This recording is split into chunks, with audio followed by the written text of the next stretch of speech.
Good evening, everyone. At this moment in time, I'd like to go ahead and present to you Ms. Brianna Rogers, 8th grade student at Parkway Heights Middle School.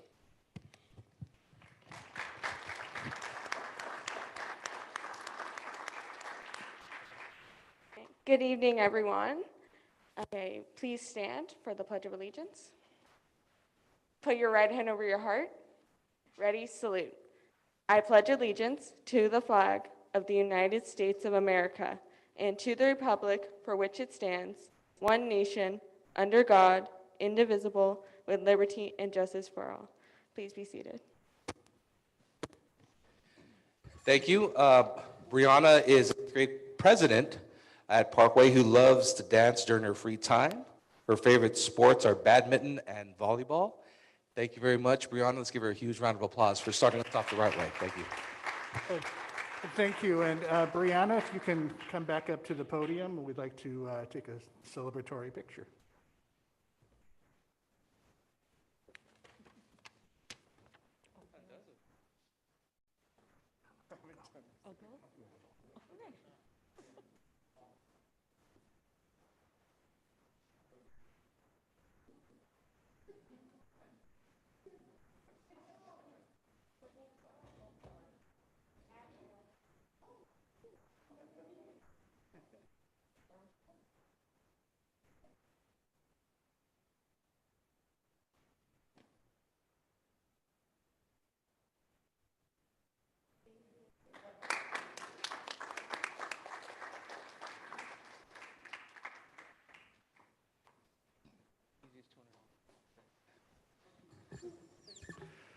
We acknowledge that the South San Francisco Unified School District is located on the unceded ancestral homeland of the Ramaytush Ohlone peoples, who are the original inhabitants of the San Francisco Peninsula.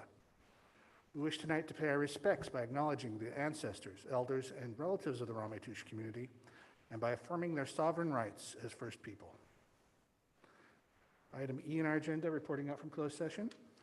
Thank you, President Baker. Regarding number 1, there was a first by Trustee Richardson, a second by Trustee Murray. The motion carried 4-0 to reject the claim and prepare a written notice of rejection. Item number 2, there was nothing to report out, and item number 3, there's nothing to report out. Thank you. Moving on to item F, review of agenda. Any suggestions for changes or modifications? I will note at this time we are required to take a break every 90 minutes, so approximately 8:35 we will be taking a break. Our PTA Council President reported earlier that he will not be here tonight. There is little to report, so we'll move on to Staff Association Representatives' remarks. Do we have the adult educators here tonight? Okay. So we'll go next to the South San Francisco Classroom Teachers Association, and I see Mr. Yano already approaching. Welcome. Good evening. Good evening, Superintendent, President Baker, board members, cabinet, and school community, and the Panthers. Wow. You guys are definitely representing a lot of Panther power in here. I teach at Westboro. I'm sorry. I'm definitely outnumbered. You guys are rocking, though.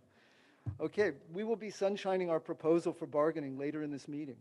I hope that you will consider our proposal in the spirit that we offer it, in the hope that bargaining can go smoothly and quickly and finish before my tenure as president of the union ends. Give me that going away gift so I can ride off into the sunset.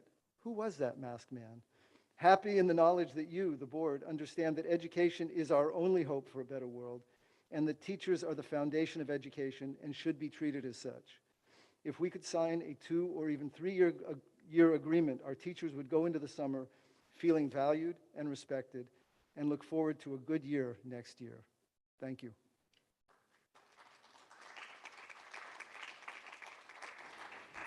Thank you, Mr. Yano. I'm also told that we do not have anyone from the School Employees Association here tonight, so we'll move on. Item I, Personnel Commission. Thank you again, President Baker. Personnel Commission met on April 18th. At the Personnel Commission, commissioners ratified 18 position announcements. They also ratified 8 eligibility lists. And at the next meeting will be May 16th at 5 p.m. in the district boardroom. Thank you. Thank you. Item J, items from the board. Any announcements, anything for the calendar, or any committee reports? Seeing none, we'll move on to item K, the superintendent's report. Thank Dr. you Moore. very much, President Baker. So the first item I have is on Chamber of Commerce scholarships. I, along with several board members, had the privilege of attending the Chamber of Commerce Scholarships Luncheon this past week. And we were so proud to celebrate our students for their hard work and for being recipients of different scholarships. Between El Camino High School and South San Francisco High School, we had 28 of our students who earned scholarships. These students shared where they were going to college. They mentioned being prepared to go to places like San Francisco State, UC Berkeley, Howard University, USF, San Diego State, Santa Clara University, UC Davis, and Cal Poly Pomona, to name a few.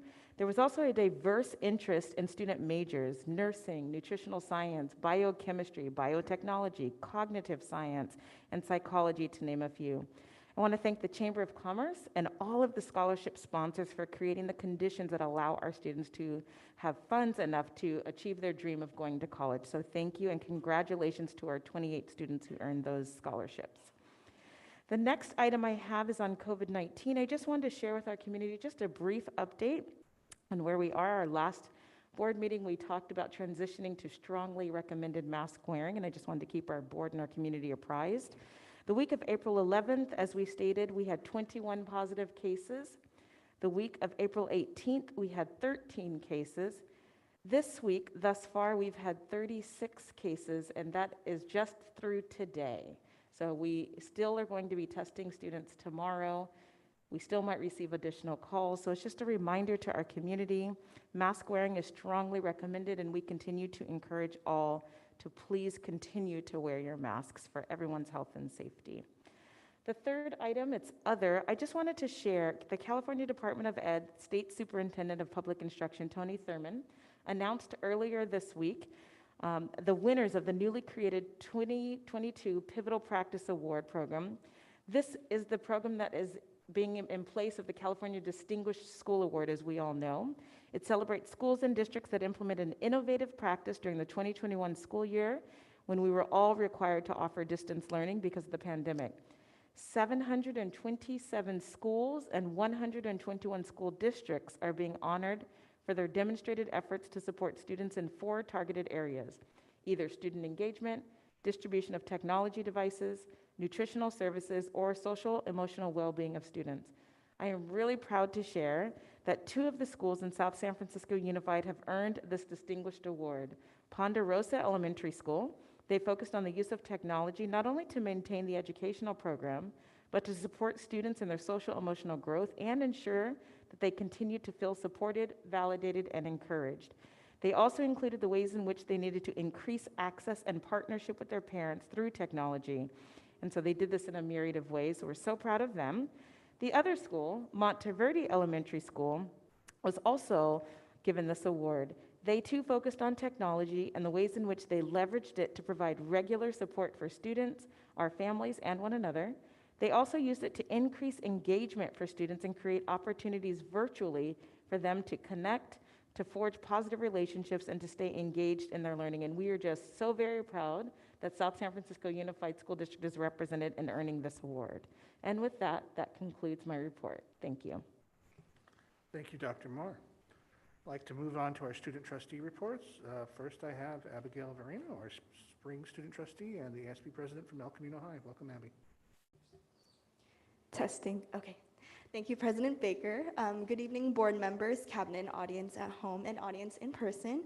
My name is Abigail Verino, or Abby Verino, and I am currently a senior serving in my second year as the ASB president at El Camino High School, and now as the current spring student trustee.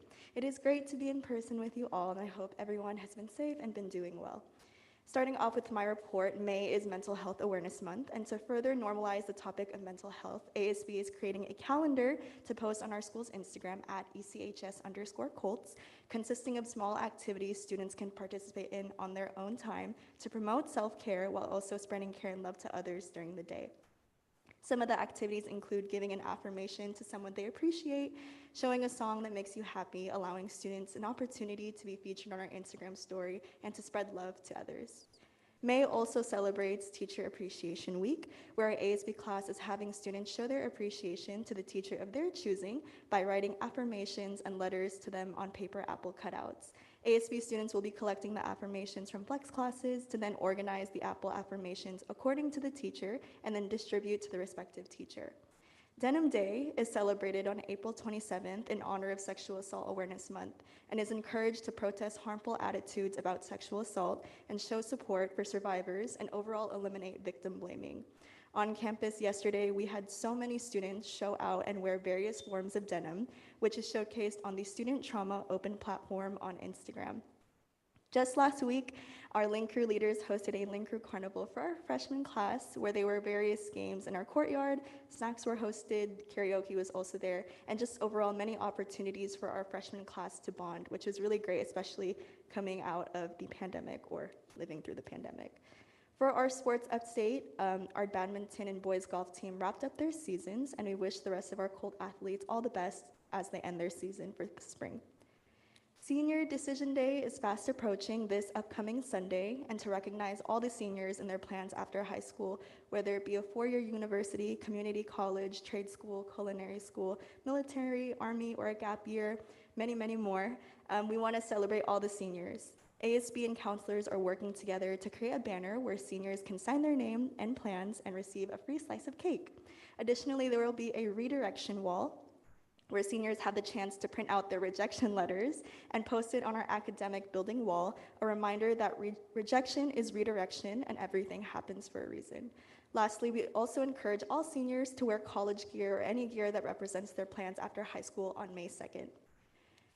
On May 13th, ASB will be holding a farewell dance in our courtyard and a farewell rally in our gym, both events finally happening after 2 years. Our farewell dance is themed Cold Fest and will be from 7 to 10:30 p.m. Tickets will be sold for $10 pre-sale and $15 at the door, allowing our grade levels to have a fun celebration in honor of the end of the year and the unique challenges we faced this year.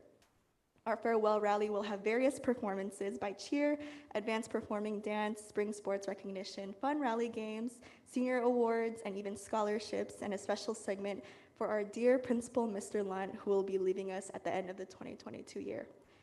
Advanced performing dance auditions concluded 2 weeks ago, and we are so proud of our new APD cast and to all the dancers who bumped up a dance level.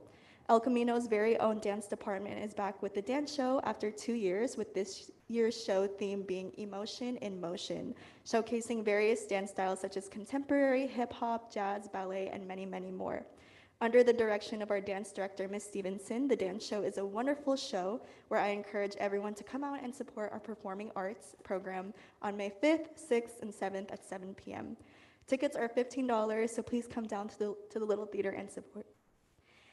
Again, to articulate important May dates, week of AP testing occurred from May 2nd to May 13th, and we are doing all that we can to support and prepare our AP students. Senior Awards Night will be occurring on Tuesday, May 10th at 7 p.m. in the Little Theater, where we'll be announcing scholarship winners, award winners, and our class of 2022 valedictorian and salutatorian. Additionally, we are excited to celebrate the class of 2022 at their graduation ceremony on Thursday, May 26th at Colt Field at 2 p.m. And much appreciation to Educational Services and our board for approving the contract to provide the stage, live streaming, and other production resources.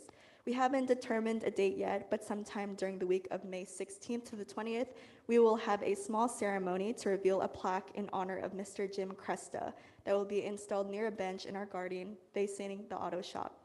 With that, if there are no questions or concerns, I would like to thank you all for your undivided attention and wish everyone that is celebrating anything this month, any small wins, any big wins, to just keep pushing through the year. You got this. 3 to 4 weeks left, and I wish you all luck. Thank you, Abby. Next, I'd like to welcome up Samantha Villa-Gomez, the Fall Student Trustee and the ESP President at South San Francisco High School.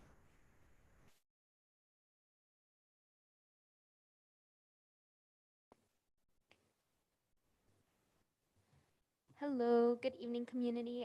My name is Samantha Villa-Gomez, and I'm proudly representing South San Francisco High School as ASB President, and as Fall Student Trustee, will be here on behalf of all SSFUSD students. It's crazy to think that in less than a month, we will have reached the end of the school year, and what a journey it has been, to put it in small words. I would like to thank all our teachers and staff who have showed tremendous leadership as we are still navigating through a pandemic and the effects it has already had on our students, both academically and mentally. Going on to our ASB events, about 2 weeks ago, South San Francisco had its first prom in 3 years. And while it was a tough process and we wish things had been a little bit different, it was a successful event in which many students enjoyed time together and having fun. Again, a huge thank you to our senior and junior offices, our admin at South San Francisco High School, and our ASB advisor, Ms. Dearborn, for making this possible. I also want to congratulate our prom royalty, Calvin and Chastity, a very known and fun couple at South San Francisco High School who really enable what it is to be a South City warrior.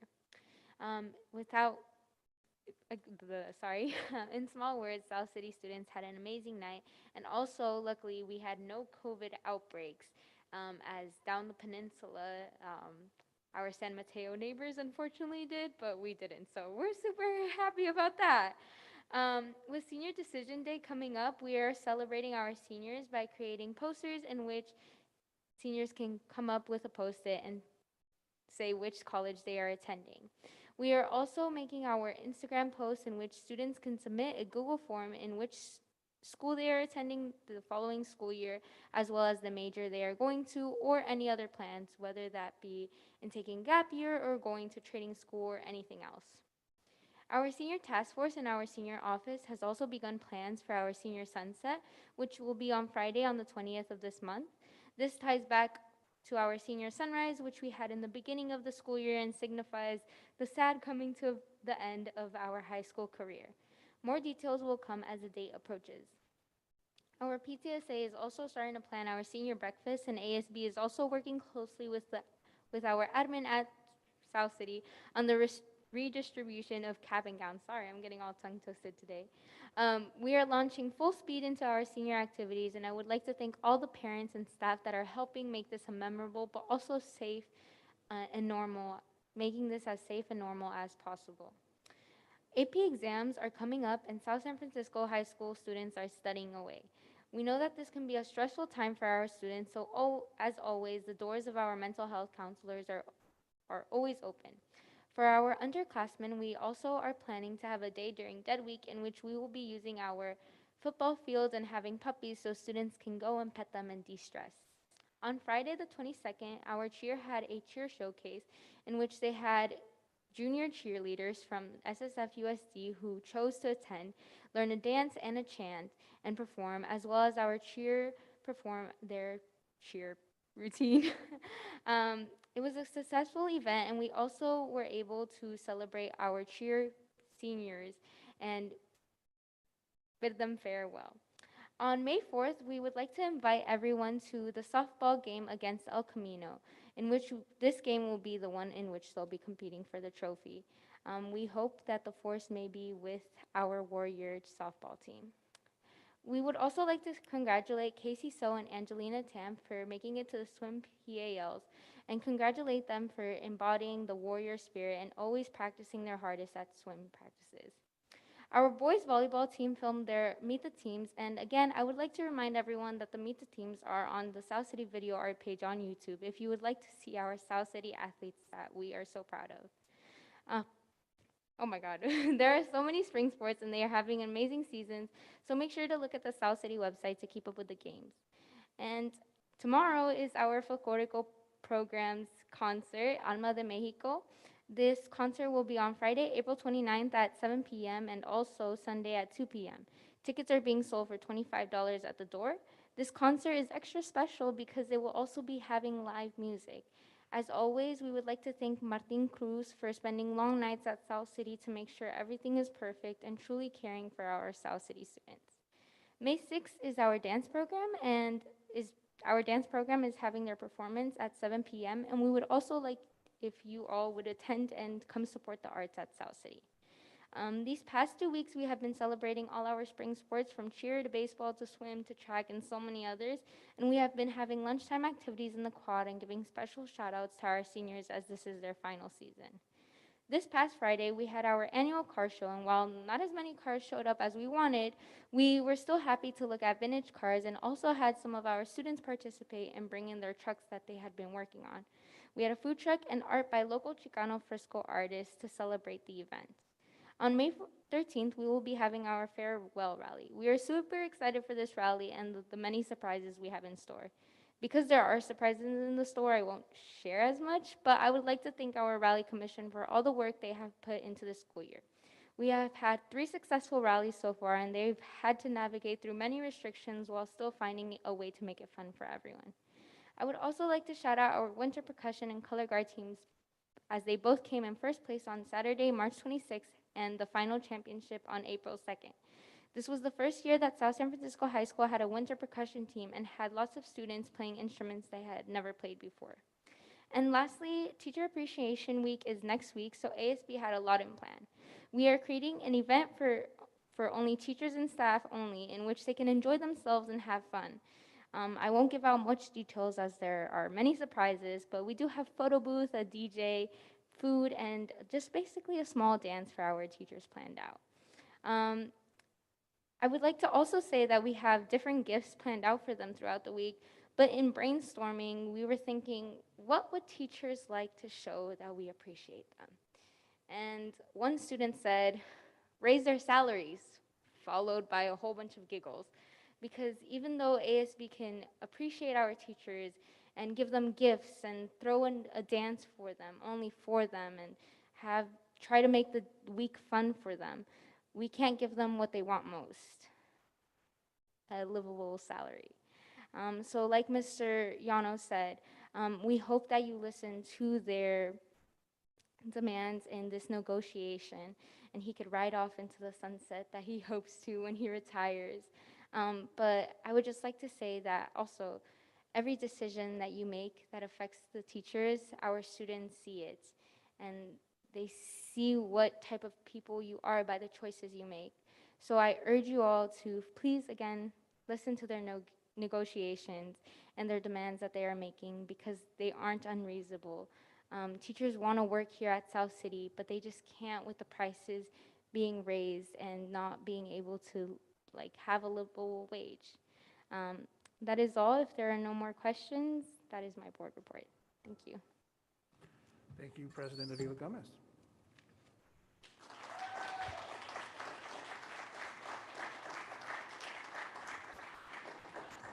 We're going to move on in our agenda to public comment for items not on the agenda. I don't have any cards yet. Is there anyone who wishes to speak about a topic not on our agenda? Seeing no one, I'll skip reading the disclaimer then. Moving on to item N, information-only presentations. We have a teaching and learning presentation for Parkway Heights Middle School. Mr. Irish. Thank you, President Baker. As I wait for Principal Lopez to get to the podium, this evening we have the proud principal of Parkway Middle School, Principal Lopez, and a lot of his colleagues and students here supporting him. So good evening, Principal Lopez. Good evening, Mr. Irish. Good evening, President Baker, Board of Trustees, Dr. Moore and Cabinet, Leilani, Clarence, Panther Nation in the house. Come on, give me one more. Woohoo, come on. Clap it up for me. I need some warm fuzzies. What I'm going to do first, I'm going to acknowledge, once again, it's been 2 years, I'm a little rusty, for the in-person. I was, for the 30 and over demographic, I've been behind a little Brady Bunch box the past couple of years presenting this, this presentation. So I'm going to go ahead and acknowledge our parent and guardian volunteers at this moment in time to kick things off, if that's okay. Okay, in no particular order, please give a huge round of applause for Miss Jennifer Phillips.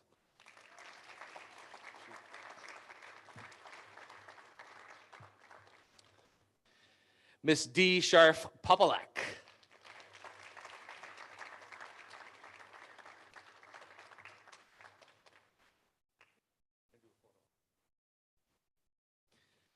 Miss Rose Stanfel. Stick around for a photo op. And Miss Mari Avila Suarez.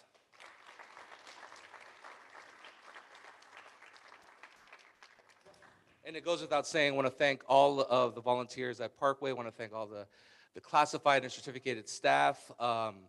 And I appreciate all that you do on a daily basis to keep our school afloat and to keep our place the place that it is, the Panther Nation. Thank you. So we're going to take a photo op real quick.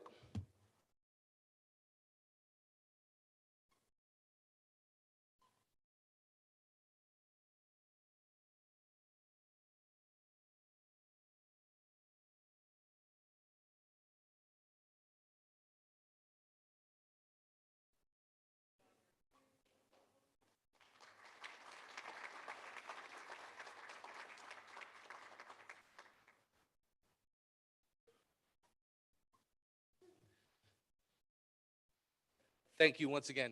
Do I get a clicker? We're doing the clicker thing? You got me? Okay. Okay. Welcome to our 21-22 Parkway Heights Middle School Teaching and Learning presentation. It is my absolute pleasure to present to you this evening. I'm the proud principal, Mr. Marco Lopez, and many years doing this, and every year it's an opportunity to go ahead and celebrate our school, of course, but also give the opportunity for our community to get to know a little bit more about what's happening at Parkway and all the good things that are taking place in the world of academic achievement and school culture. At Parkway, we have embraced on our district's vision by embarking on a journey in equity. In the 21-22 school year, we are continuing to prioritize relationships during our re-entry to in-person teaching and learning. Fostering strong relationships within our student, staff, and parent groups is the key force in ensuring that we are all on board the same vehicle, striving towards a common goal of academic achievement and demonstrating growth in our professional practices.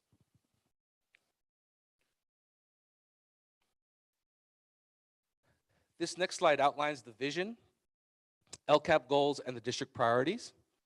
The purpose is to show that in order to achieve our vision, we have to have goals that give us something to reach towards in order to create environments where students can exemplify the 4 E's, our vision. The district priorities and associated action steps must be aligned to the Lcap if we are going to make any positive movement across the district. Essentially, we are trying to focus our efforts and to develop plans that are aligned and coherent and will help move the needle on student achievement.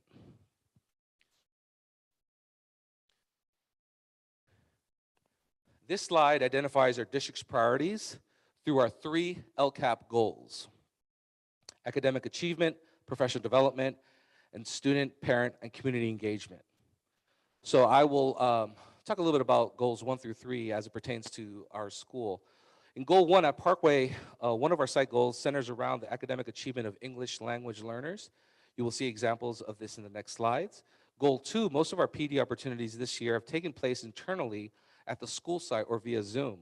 Our certificate and classified staff have bolstered their capacity and knowledge of various academic and behavioral strategies through department and site-based initiatives.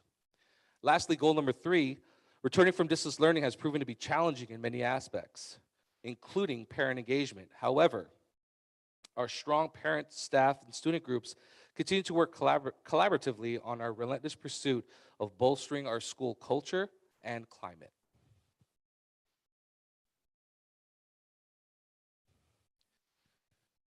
The return to in-person teaching and learning. We all knew this coming back to in-person. There will be some great achievements and, of course, challenges. That's just life in general.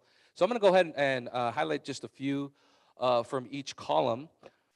Suspension referral data trending in a positive direction. One of our achievements, for example, in the years 2017 and 18, about 14% of our student population were on track or receiving referrals, suspensions, et cetera.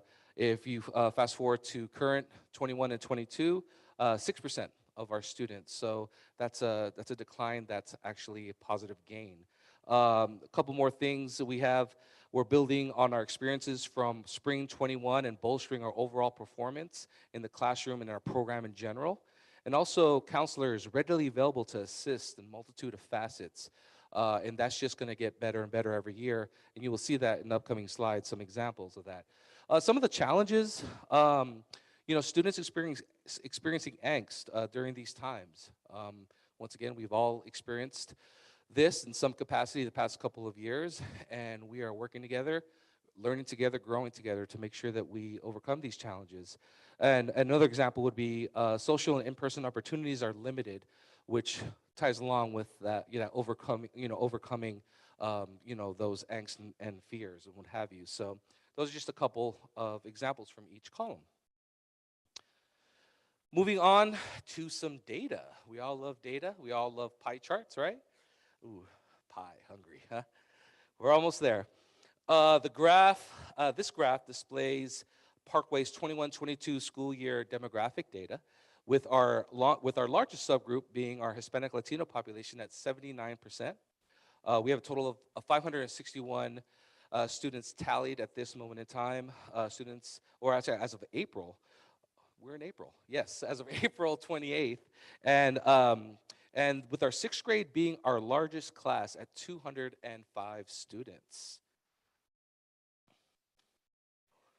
Additionally, this chart over here displays attendance percentage for the student groups for our most recent 1-month snapshot, March 7th, 22 through April 15th, using third period as our proxy for daily attendance. It includes both excused, for example, quarantine and illness, and also unexcused, the example here, for example, trips and no reasons given. So just a little bit about our attendance. I know attendance was something that we spoke about in years past during distance learning, how that was an area of growth for us, and that was a challenge. So it's good to be back in person is the moral of the story, because more kids are coming to school and everyone is teaching and learning. All right, so continuing with statistics and data, we have our CASP data from the 2020-21 school year. We're going to start off with our English language arts data. I'm going to talk about 3 specific subgroups, our English language learners, our students in special education, and Hispanic Latino population. Our EL students met or exceeded at 4.85%. However, our RFEP students, our English language learners that were RFEP'd are at 45.36% in English language arts for 20 and 21. Our SPED population is at 5.48% met or exceeded. Her Hispanic Latino population, 29.47% met or exceeded.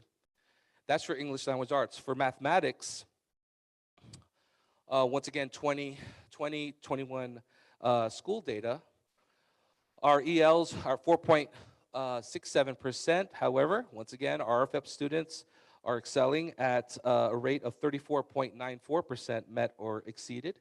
Special ed students, 4.29% met or exceeded. And lastly, Hispanic Latino at 21.41% in mathematics for 2020-21. And I mentioned before a little bit about one of our site goals, and we're going to refer to Parkway LPAC data. So this specific pie chart is shows our overall levels, 1 through 4. So we have level 1's 38 students, 2 62, 3 69, and 4 10. Now, I want to note here that we had 19 level 4s at the beginning of the school year, and those students were reclassified fluent English speaking. So that is a success in of itself, that the programs that we have in place are working, and that is, once again, one of our missions to go ahead and to continue that growth, to see that growth, I should say. So more examples for the support that we are doing to monitor our growth for English language learners. Reading inventory Lexiles. We have here pre and post tests. Also want to note, these graphs are, depending on the time of the year, these same English language learners that were reclassified, they were showing significant growth, so their results are not necessarily indicated on this chart right here. Okay, we are, and our one of our rock stars or rock star departments that are not necessarily represented here this evening, but are at home listening, or they're on the Zoom. I want to go ahead and give a shout out to our counselors. It's time to celebrate Parkway's unsung heroes. Counselors Yesenia Pena Ruiz and Thalia Mesa provide social, emotional, and academic support to our students on a daily basis. And their mission statement is that they aim to support students by providing an atmosphere of safety, warmth, and encouragement as students work to reach their fullest potential. And obviously, three core areas: support academic, social, emotional well-being, and future success.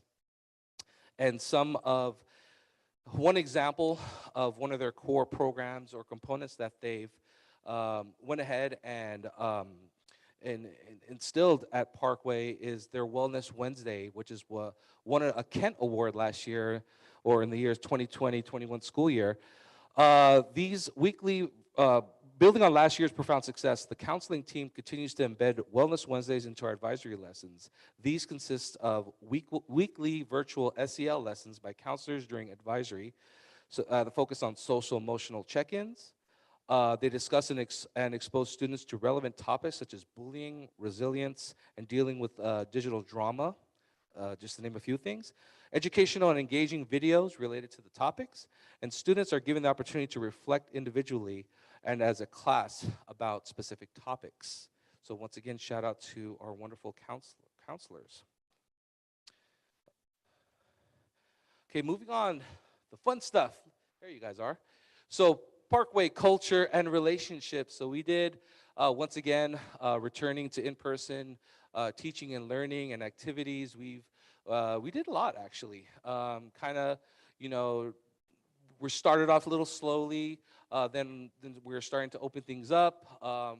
Later on this year, we are going to host some in-person awards night, and ultimately we're gonna have 8th grade social dance, and our promotion ceremony. So we're looking forward to all of that. So here are some examples of some of the things that we've done this year. We had a STEM Up event, Turkey Trot, Spirit Fridays, clubs, PTSA, just to name a few things. I'll elaborate on the next slide.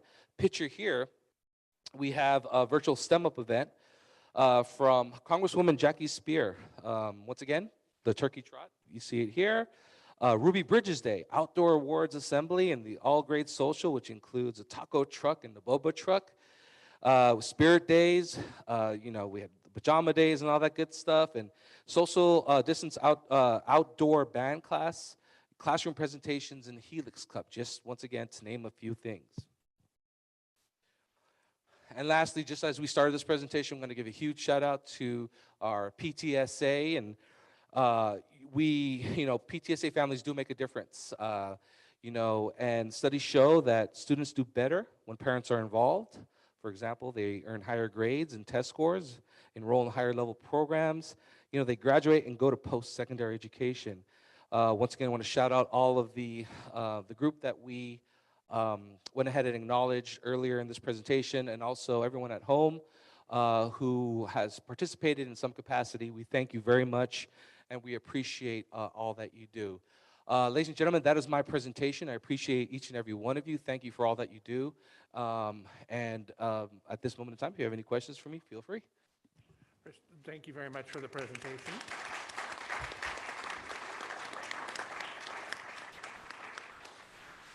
I'm going to open it up now to my fellow board members. I think it might be easiest if we started with the person who's remote. Trustee Richardson, do you have any questions or comments for Chris? Thank you, President Baker. I do actually have a couple of comments, and I appreciate that presentation, Mr. Lopez. I can anyway. Sorry, senior moment here. I would like to ask you. I would like to commend you for your decline in referrals to from 14 to 6%. That's really a good sign that some things are working, and just on that level, the referrals is important in my view. because that just gets the kids right back where they should be immediately without getting into too much mischief. And I did want to ask you, what are Spirit Fridays like? You know, I could easily hot potato toss the mic over to our ASB teacher, Mr. Solomon Beatis, but essentially, it's kind of the lifeblood. I don't know, where am I looking at? Where should I look at? It's the lifeblood of our culture, and it you know, things like, you know, just having the portable music system, you know, having the kids participate, you know, start our leadership class specifically, engage in student games, you know, inviting kids to participate, whether it's a beanbag toss or, I don't know, guys, donut eating, whatever the case may be, things to kind of, once again, just promote, you know, bonding, collaborating, having a good time. You know, on a Friday, we like to keep things loose. Kids generally want to participate in these things, and we hope that moving forward, we are able to do more things like rallies and things of that nature that do promote, you know, like a positive school culture and just fun, for lack of a better word, for our students and staff, for that matter. Thank you, Mr. Lopez. That Thank was you. great. And I'll turn to my table mates. Dr. Shea? Thank you so much. Thank you so much for Principal Lopez for this great presentation. I'm with Vice President Richardson about the suspension. I really like that slide, that achievement and challenges, that it gives us a big picture what you have achieved, school, and also the challenges. So back to the suspension and referral data, that is such a great positive direction, as you mentioned. So my question or comment, maybe question, what did you do to support that direction? I'm wondering. You already did the presentation. I did absolutely nothing. But collectively, I'd be remiss if I deliberately didn't acknowledge them, because I knew we were going to get questions. I was going to give them their singleton opportunity to be mentioned. My partner in crime, Miss Garduno, please give her a round of applause, assistant principal. And also our support staff in attendance and the main office, Mrs. Moreno. We have Mrs. Martinez, Ms. Vigil, and Ms. Munoz. We, you know, once again, data is everywhere. And so looking at our data is one of our baseline steps, right? And looking at our areas of growth. And so once we, you know, start to, and through counselors, I forgot to mention that, but definitely through counseling, once we realize what the root causes are of these, you know, of these, in this case, referrals, we look at our system. You know, we look at everything, all of our practices. You know, PBIS, is that working? You know, what's working, what's not working, and we look at attendance. We look at everything. It's a culmination of factors. So when I say I do nothing, it's everyone doing their part, and collectively us gathering this information, having discussions, growing together, failing.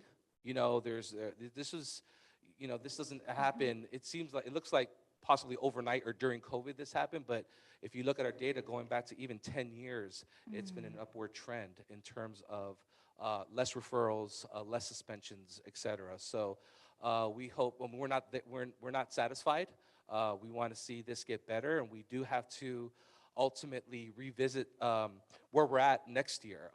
We're hoping that next year could be even more realistic to in-person instruction and what have you than it was this year, because we need to start rolling up our sleeves and return to how things were, you know, during those 17, 18, 19 school years in terms of that. And that's going to take some time.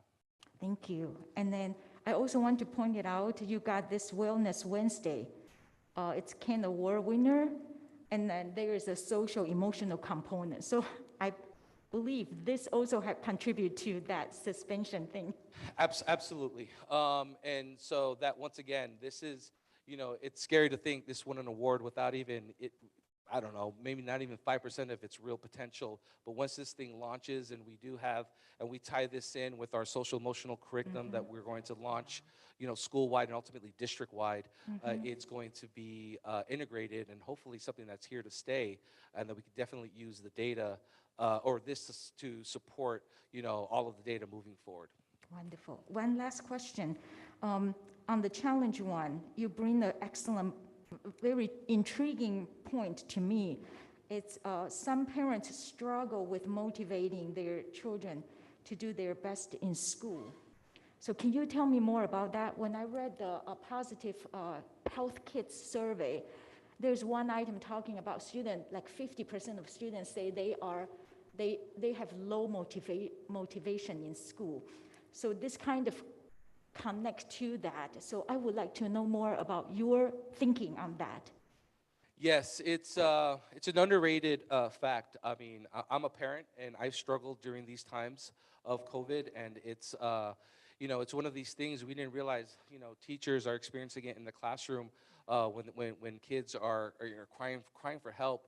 We reach out to parents, and parents they in turn they want our support too, and they need it. And once again, counselors, administration, all school staff essentially, we have been here for the past couple of years to do whatever we can. I mean, to be essentially glorified, therapists and what have you.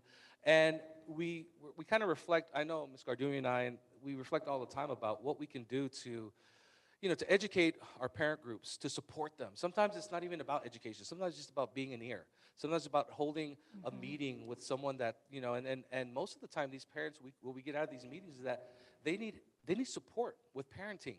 That's what our job, that's what we do, right? We know, if there's one thing we know as educators, we know kid, right? And we're with them the majority of the time, if not more, than they're with their own kids, right? And so we let them know that, and we let them kind of like create a safe space for them and be vulnerable with them.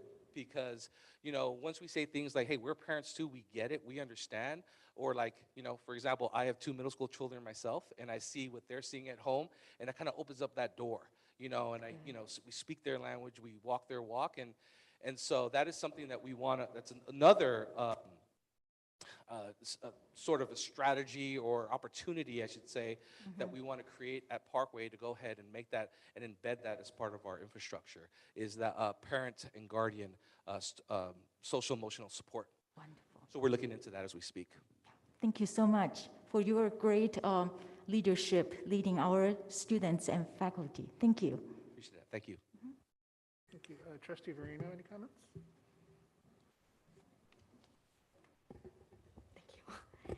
Hi, thank you, Mr. Lopez, for your presentation. I really loved the student life and seeing all the pictures of everything that your leadership class does, and all the ways that you try to incorporate, our community together. It really caught my eye.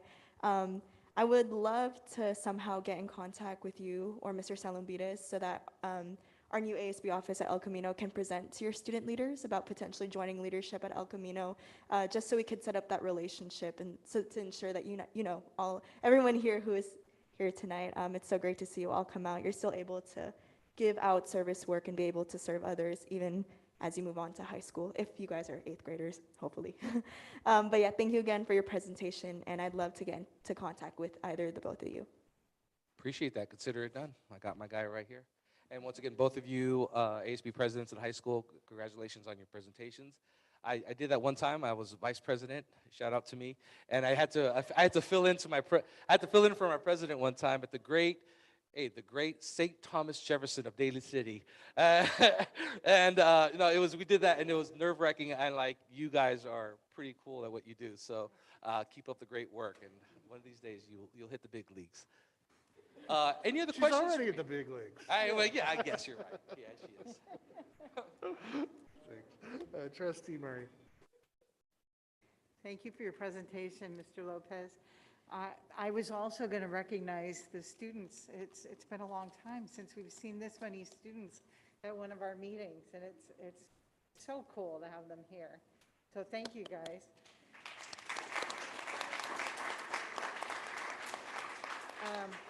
I also wanted to say that I really appreciate you having a separate page here for PTSA. I'm one of your PTSA members, and I just think that PTA is so important. And whether the parents are actually coming to the meetings, or if they're just, you know, sitting in and getting the information from PTA and working with their kids. And I think that's the important thing, is that they're talking to their kids about what they're doing, and they're showing that they're showing their children that they value their education. And so that teaches the kids that education is something to be valued. Deanna Moreno is our PTSA president, and thank you for doing that. Once again, collective effort, right? We're all chipping in and filling in as needed. Absolutely. Well, I appreciate that. I know Maria Villa Suarez, years and years ago, she I think started up your PTSA. You were losing your PTSA, and I think she filled in. Actually, she was PTA president, PTA council president, and she filled in and actually restarted PTA, a number of PTAs that we were going to lose. And so I wish she would have been here. She's amazing. Anyway, thank you very much. I appreciate it. I appreciate you too. Thank you. Mr. Lopez, thank you for coming by. You know, I really want to thank you especially for recognizing the role of counseling and mental health especially in middle school. Yeah, you have it down your challenges, or you had it down your challenges. Students are experiencing a lot of angst, and guys, we as adults, we get it too. We show it differently, but we're getting it too. And you said it, Mr. Lopez, how all of our teachers and our staff and our administrators, you know, they're not just teachers now, staff or principals, they're counselors, they're content creators, they're guides, they're support staff. Even, you know, before the pandemic, I had so much respect for them, but the work that you and your staff have gone through over the past 2 years has made me appreciate everyone we have here even more. And guys, students, thank you so much for coming out. You know, you will always remember Parkway. I remember my Rosemont Junior High, as it used to be called back in the day, because it's where you start to find yourself. So thank you for presenting. Please let us know what you need, especially with the reimplementation of PBIS, and we will be there for you as best as we can. Thank you. We'll definitely take you up on that, and we thank you for your kind words, everyone. And once again, we look forward to seeing you here this time next year, if not earlier. And once again, it is my absolute pleasure and honor to be here this evening. Thank you. Thank you.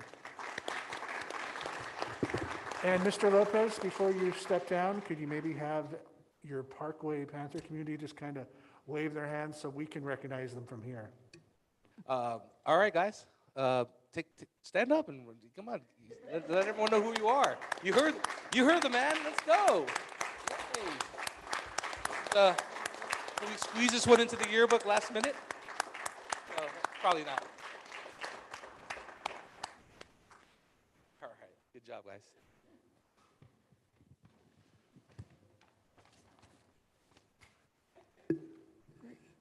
All right, thank you, everybody. We do have another part of the agenda to keep going through. So next we have, there's no presentations of potential actions, so we'll go to item P, our consent agenda. We have items that are submitted for board approval as a group. One motion will authorize action for all these items in this calendar. Is there anyone on the board who wishes to remove, poll? I do, President Baker. Which item, Trustee Richardson? I just want a comment on that item for business services, item G, for agreements under $25,000. I had a question for our facilities, and that that is a. Why don't you go ahead and ask it, and then if it's answered, we can put it back in. Okay, it's in relationship to the 1 second, to the remove the multiple fallen cypress trees and haul off the debris located at Parkway. And I had a question. Does that amount that we are going to approve tonight only for the tree removal, or does that include money to replace the backstop fence that appears to be also caved in?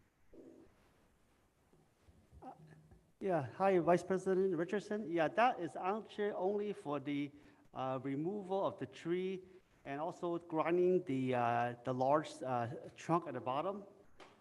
That's basically just for that. Okay, thank you. Okay, thanks. Are there any other questions about the agenda consent calendar? If not, I will entertain a motion. I move.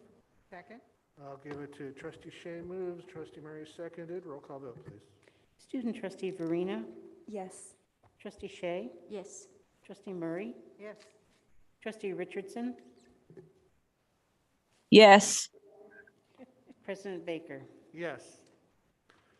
Okay, we'll now move on to a public hearing under Government Code Section 3547, requiring that the school district and the exclusive employee representatives present their respective proposals at a public meeting. Do we have a staff introduction for this? Yeah, thank you, President Baker. Prior to reopening negotiation with South San Francisco CTA, we must sunshine our agreements. And so tonight we have both President Yano from CTA will sunshine on behalf of CTA, and we will sunshine on behalf of the district. President Yano?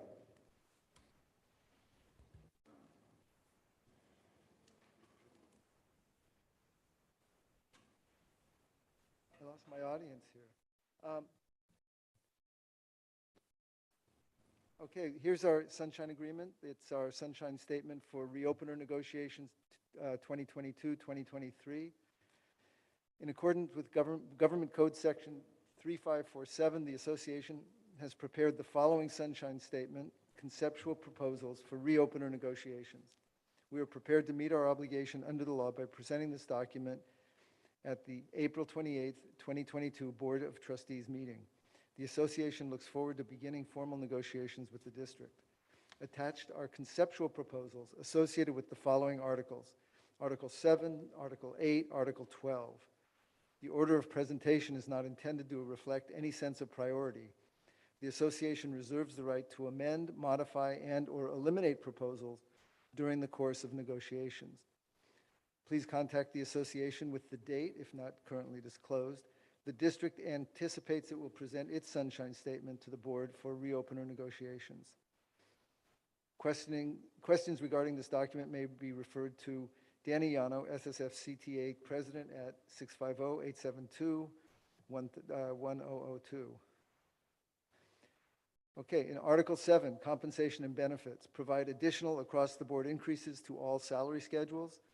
Eliminate all frozen steps in the certificated salary schedule, including steps 13 through 16 and years 18 through 21. Increase the compensation for members holding a master's degree or a doctorate degree. Establish compensation for members who have national board certification. Establish monetary incentives for reaching longevity milestones at years 5, 10, 15, and 20. Establish a signing bonus for the recruitment of qualified educators to teach in hard-to-fill positions, including positions requiring special education credentials. Provide a relocation stipend for the recruitment of qualified educators who plan to relocate from outside the San Francisco Bay Area. Increase the years of credit for teaching experience from 11, which it currently is, to 20. Increase all stipends unit members qualify for. Establish that all SSFCTA unit members working at SSFUSD events outside the regularly contracted work hours, besides events unit members are required to attend as listed in the contract, be paid at the hourly rate. Update all appendices with negotiated changes. Article 8, teaching hours. Limit collaboration days planned for by administration to one every other month. Establish a schedule for the special education preschool program at Hillside that allows 4 days per week of student contact, 5 hours per day, 2 classes of 2.5 hours each, and 1 day per week with no student contact.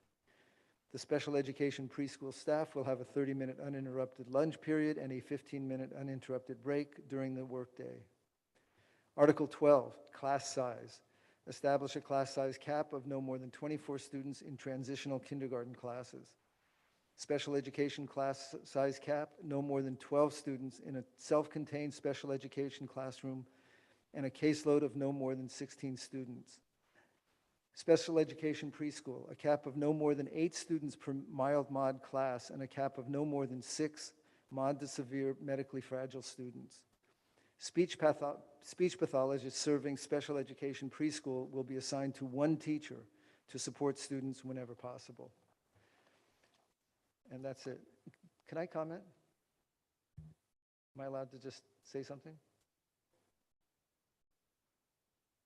Yeah, I just want to say that If it's brief, we can't negotiate here, of course. I'm not negotiating. I just want to point out that all of our requests for compensation and benefits benefit the district by making this a more attractive district to teachers.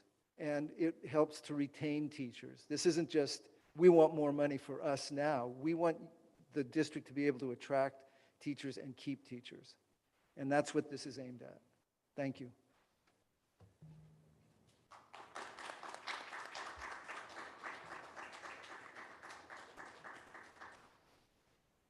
Thank you, President Yano. So on behalf of the district's reopener with CTA, our review of compensation and benefits and teaching hours plus 1 article is agreed upon on December 14th, 2021 by the district and the association.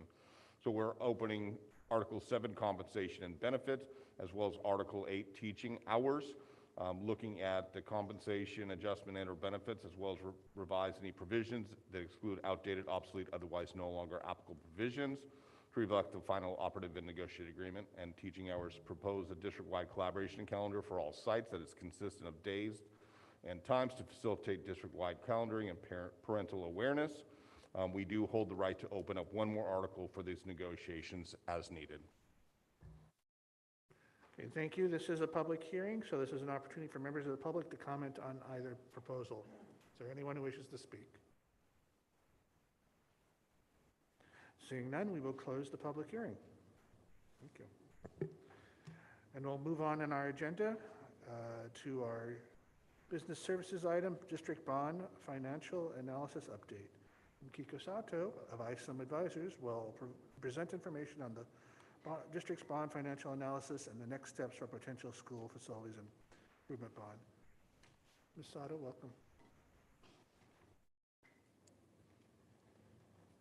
Yeah. Yes, good evening, everyone. Yeah, we have Ms. Makiko Sato, our financial advisor from ISOM Advisors here to provide information about bonds.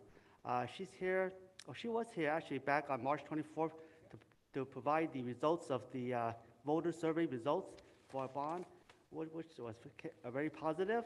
And tonight she will be covering the South San Francisco Unified School District current bond program as compared to neighboring districts in San Mateo County. She'll provide analysis of the new bond authorization based on different tax rates per 100,000 of assessed property value, some information on voter demographic data, a timeline for the November 2022 election, some differences between a parcel tax and a bond measure, and then finally she'll go over some next steps. So with that, I'll hand it over to Ms. Sato. Good evening. Good evening. Thank you, Board President Baker, board members, Superintendent Moore, Cabinet, and members of the community. Thank you very much for this opportunity to speak again. As Mr. O mentioned, I made the presentation of the survey results back in March, and we wanted to provide a little bit more background and context around the current bond program and also a potential bond program, as well as provide some information about parcel taxes versus bond programs. So in terms of the current bond program, one of the key inputs into any bond model is the district's assessed value. This slide here shows the district's assessed value from 2006 to now. And as you can see, except for those 2 years in 2010 and 2011, where we experienced that housing market downturn, assessed valuation growth in the district is quite robust. In fact, on average, since 2006, the assessed value has grown by 5.33% per year.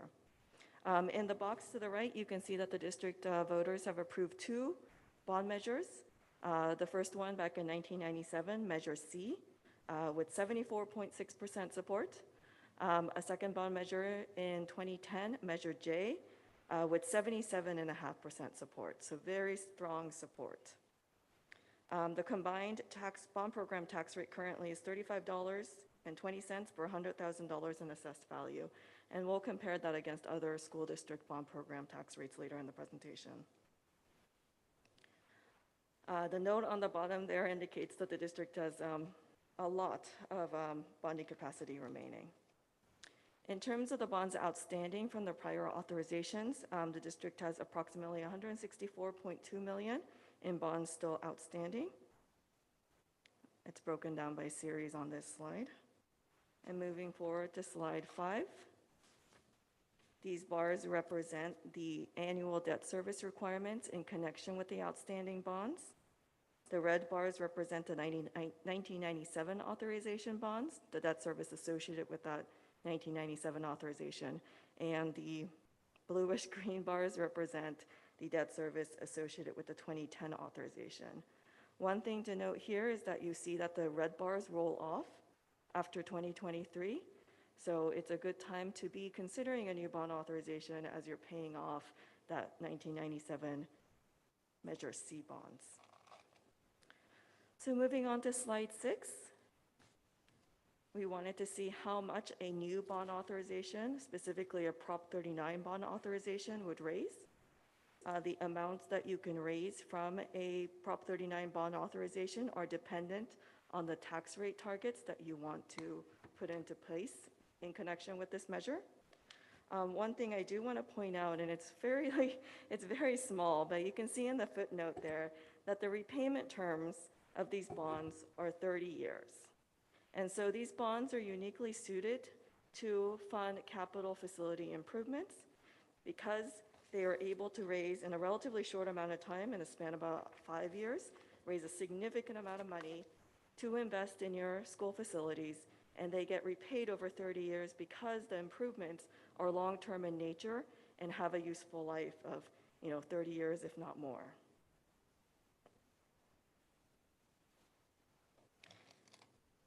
Slide 7 is a comparison of the K-12 bond program tax rates of the district versus other school districts in the county. I actually personally live in San Bruno. So in San Bruno, for K-12 education, I pay the bond program tax rates for the elementary school district and the high school district.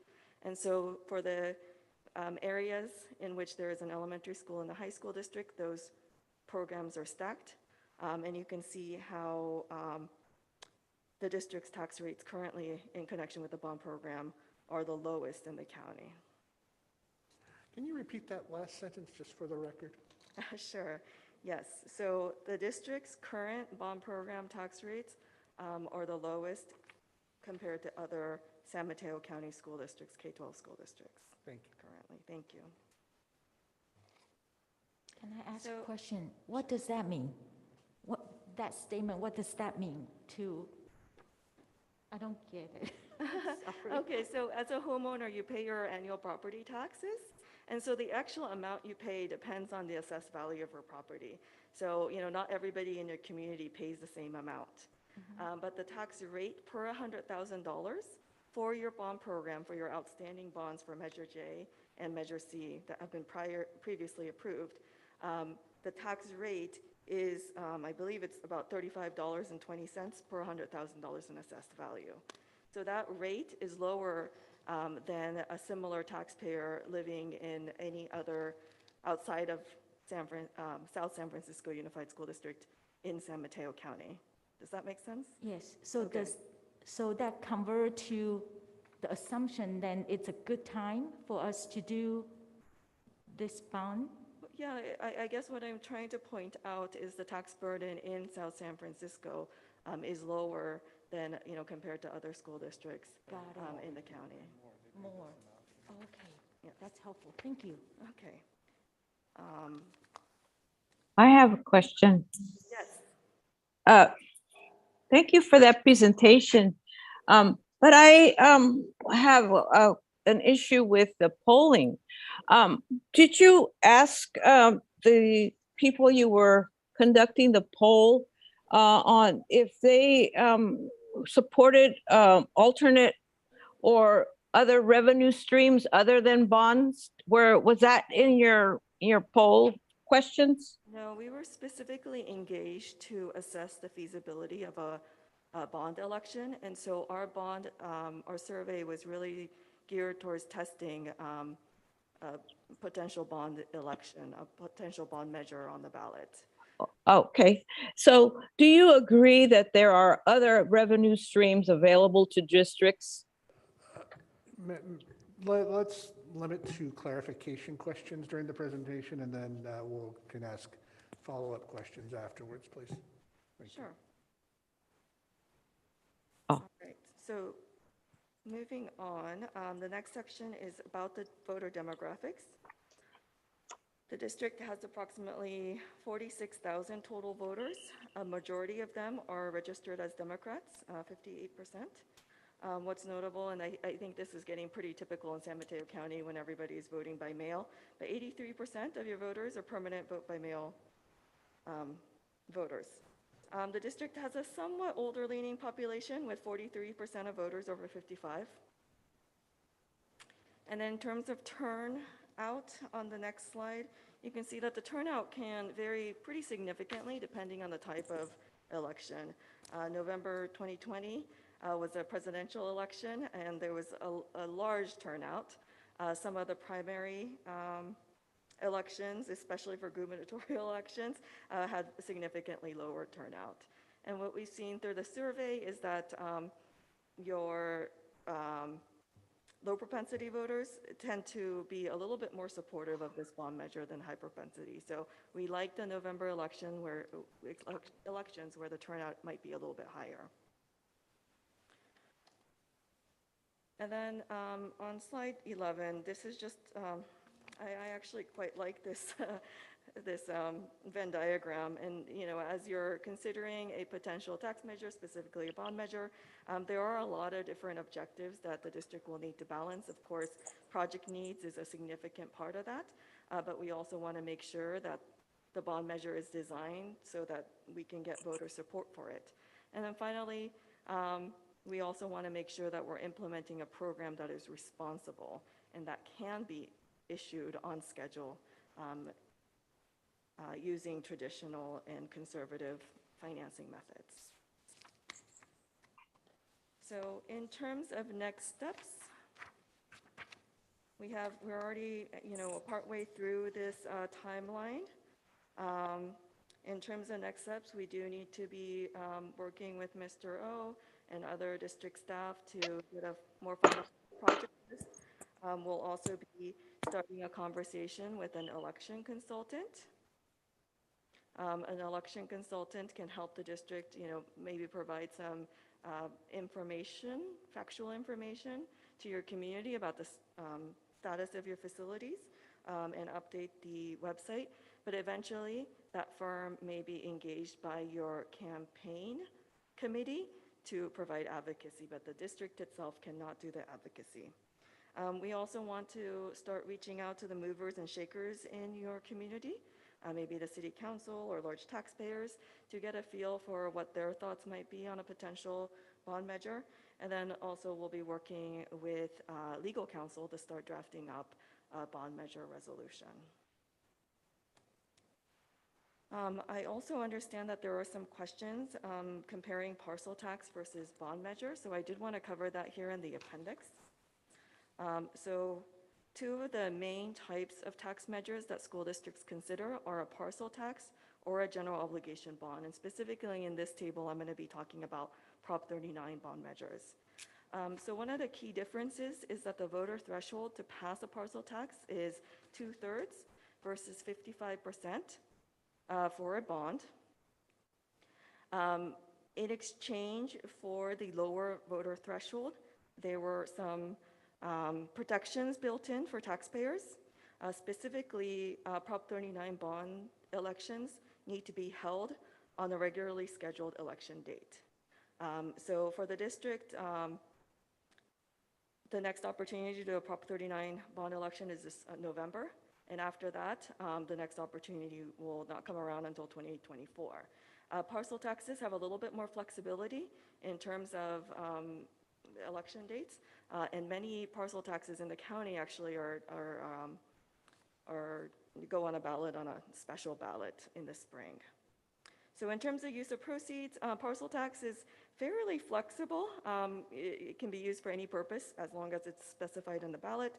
General obligation bonds are specifically geared toward funding construction, really school facilities, including the furnishing and equipment of school facilities. And in terms of exemptions, parcel tax, legally you can provide a senior exemption. Unfortunately, for general obligation bonds, there is no legal way to provide an exemption of any sort. However, the tax that any taxpayer pays is based on the assessed value of the property. And under Prop 13, if you are a homeowner that has been in your house for a very long time, your taxes tend to be lower because your assessed value on your property is lower than someone who may have moved into the community recently. So this is not laid out in this slide, but I also wanted to mention just kind of how much you could potentially raise from a parcel tax.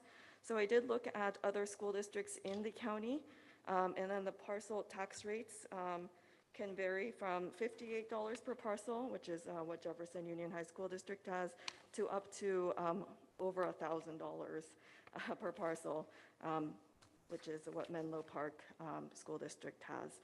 But when we look at some of the school districts in North County that have passed parcel tax recently, Jefferson Elementary School District has a $68 per parcel tax rate. Millbrae first passed their parcel tax in 2018 at a $97 per parcel tax rate. And then Jefferson Union High School District with the $58 per parcel. So the district has approximately 22,657 parcels. So with $100 per parcel tax, that raises about $2.2 million annually. And then, with a term of 5 years, that raises about 10 to 11 million total. So just kind of in terms of the actual amounts that can be raised over a 5-year period, it's a pretty dramatic difference between a bond and a parcel tax. Sure, and Ms. Sato, if you can please correct me if I'm wrong, but if we were to eventually talk about a parcel tax, it has to be for school districts, it has to be a flat rate per parcel, no matter the valuation of the parcel. For example, Joe and Jill homeowner would be paying the same amount as Genentech per parcel, on a per parcel basis. Yeah, so that is the most conservative parcel tax approach. There have been some school districts, particularly in the East Bay, who have been exploring a square foot parcel tax. And I believe they've been challenged on that. Yeah. So yeah, I just like any of our potential assembly or state senate candidates who are listening to maybe work on a bill to talk about that. Okay. Yes. Sorry, that was just Yeah, me pontificating, so thank you. And certainly, to maybe look at the passage, the voter threshold rate too would be great. But currently, right now, what we have is the 55 threshold for the bonds and 2/3 for the parcel taxes. Okay. I'm sorry, are you finished, or is there more in your presentation? No, that's my presentation, so Great. I'm happy to answer any questions. Sure, now I'll open it up to general questions. Trustee Richardson, did you want to chime in now? Thank you. I appreciate this presentation from your company, and I just have several questions, if you wouldn't mind. On $1 million home at the moment for a potential tax rate that the voters would be passing, what approximately would be the tax for this particular bond in this year? Would you be able to give me that information today? Sure. So I want to be clear that for $1 million home, a lot of a lot of homes currently, the market value in South San Francisco is $1 million. But in terms of their assessed value, a significant portion of them are actually assessed at under $500,000.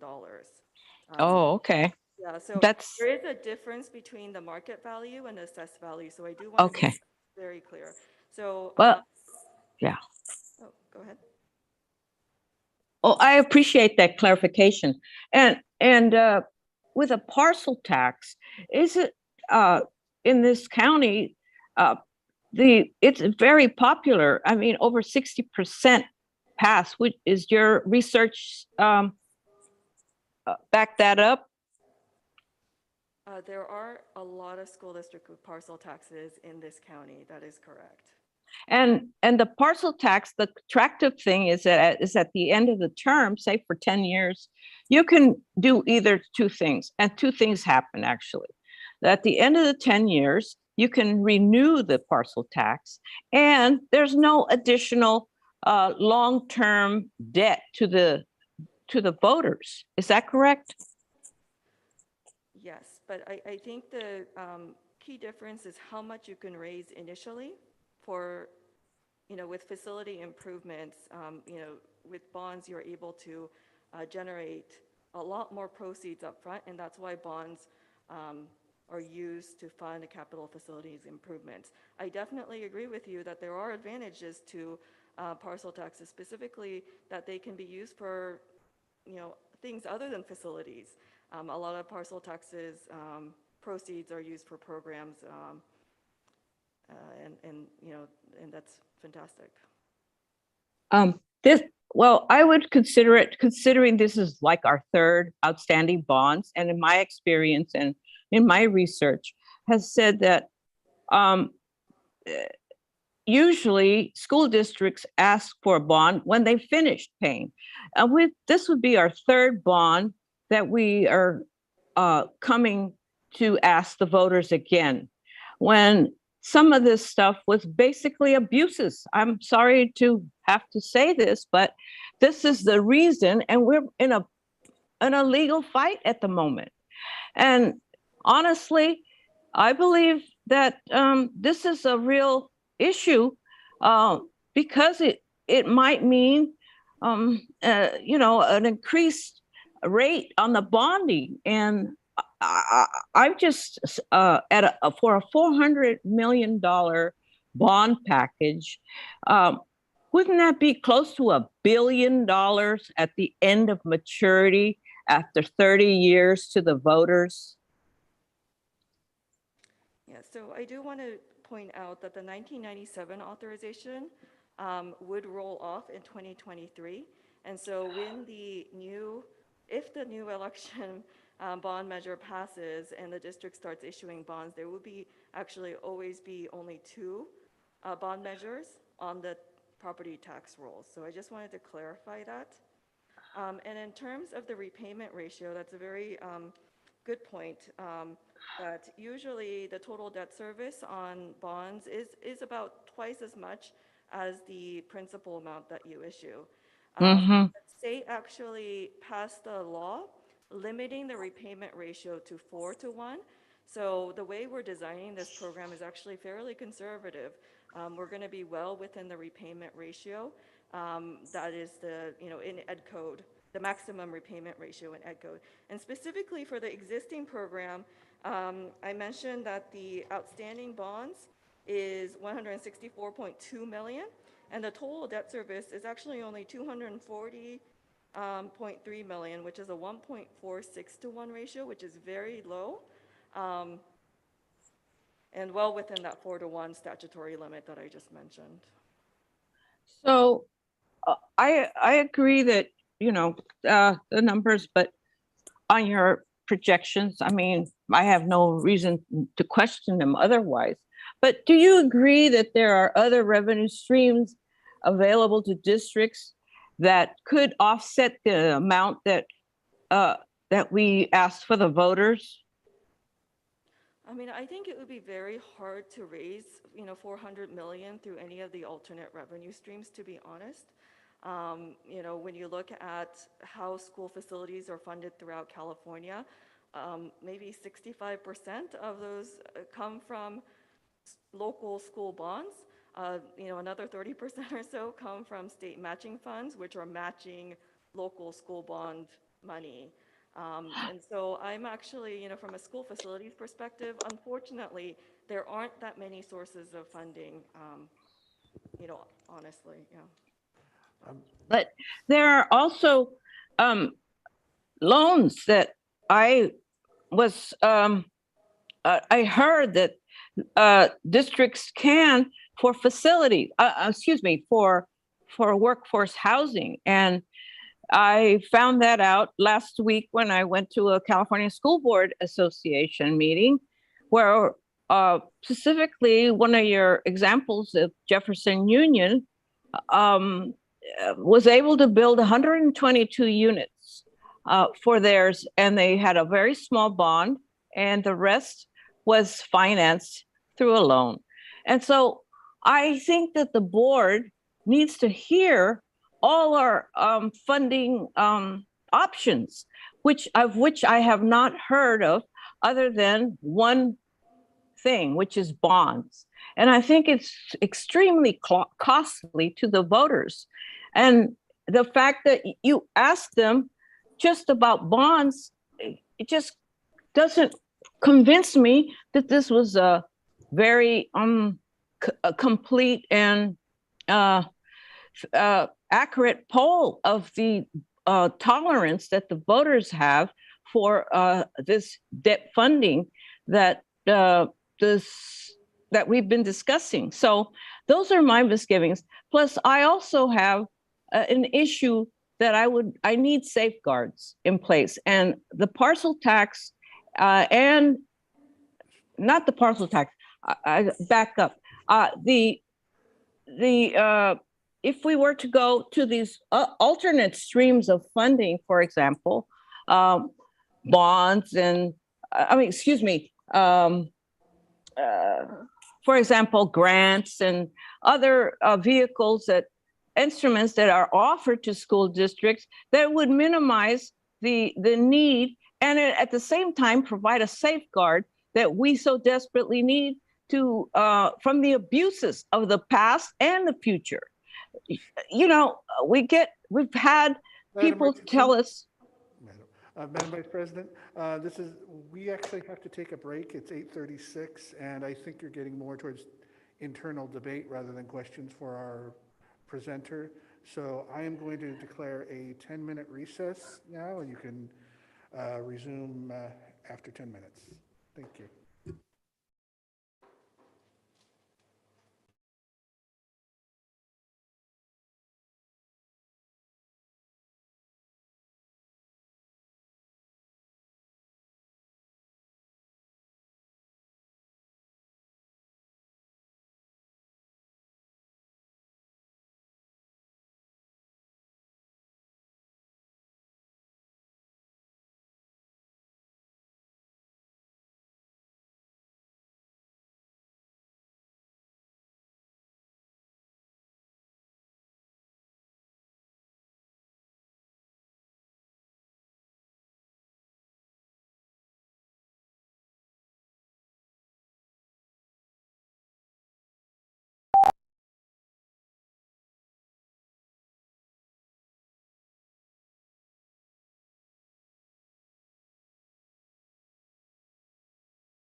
Good evening, everybody. Welcome back after our break. Thank you for your accommodations.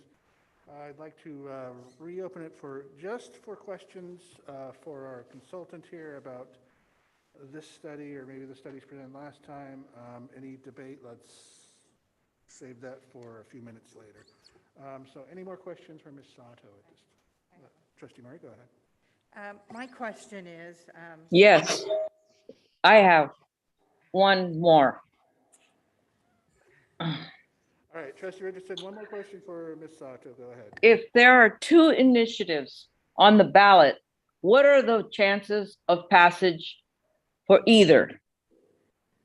Or more than Yeah, that's a great one? question. And, we've had some instances where actually one school district has gone out for two bond measures on the same ballot. And in those instances, we want to be a little bit careful because it could erode some of the support. But for the most part, support for school districts are quite high. There's a lot of support for education. And we've actually seen a lot of success even if there are competing tax measures for school tax measures, for school bonds and parcel taxes.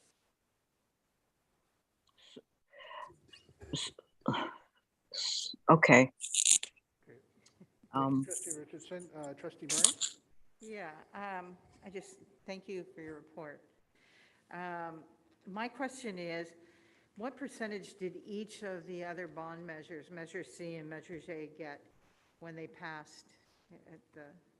Sure. So the 1997 Measure C had 74.6% support, and Measure J had 77.5% support.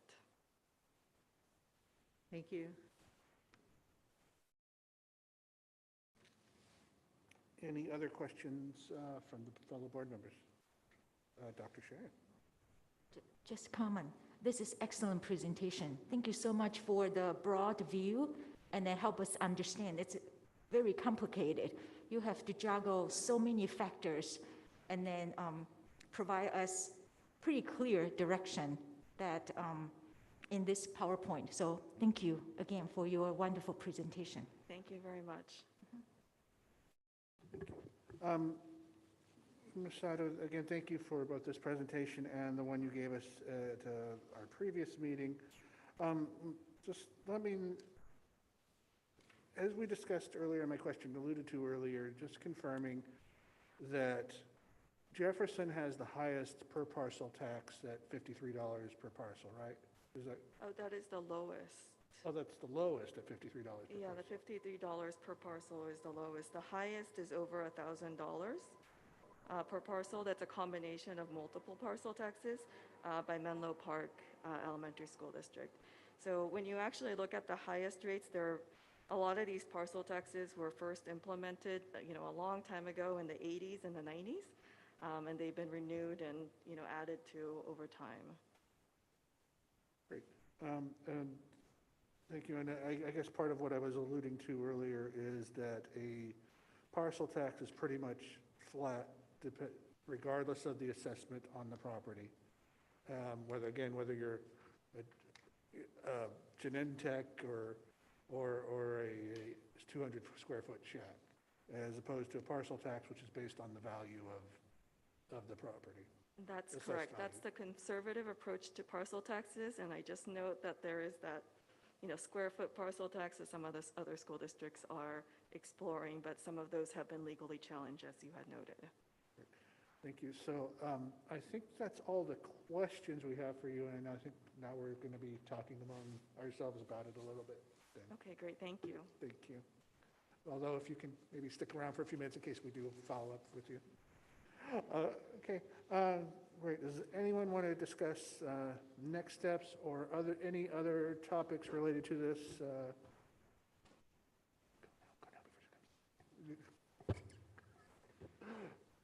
Trustee Murray, did you have something? Yeah. I just wanted to say that I support a bond measure. I think that'll help us with our facilities and the other things that we have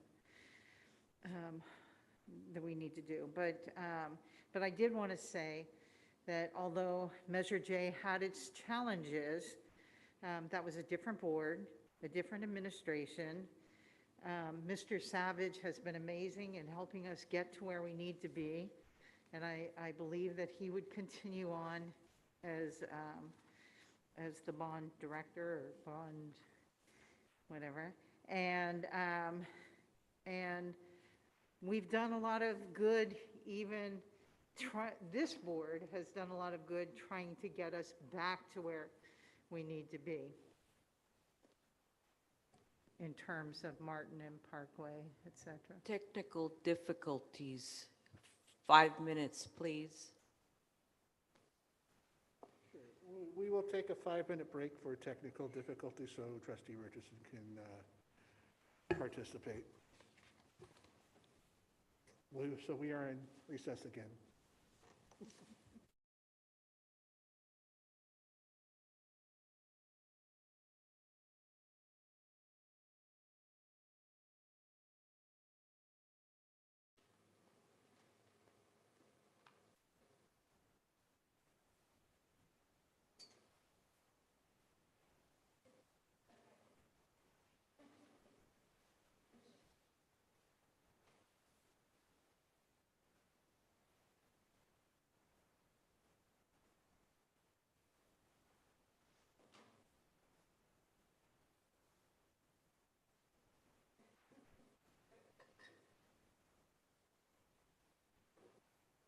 Trustee Richardson, just confirming you're back on and can hear us now.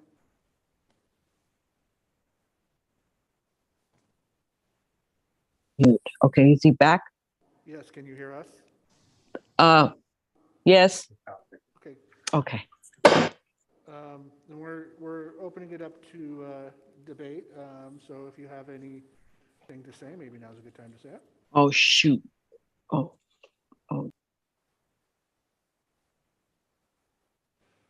Well, I think there's, if I may, through the chair, please, I think it would be a good idea for us to explore and have the board hear all the alternate revenue streams that we haven't heard about.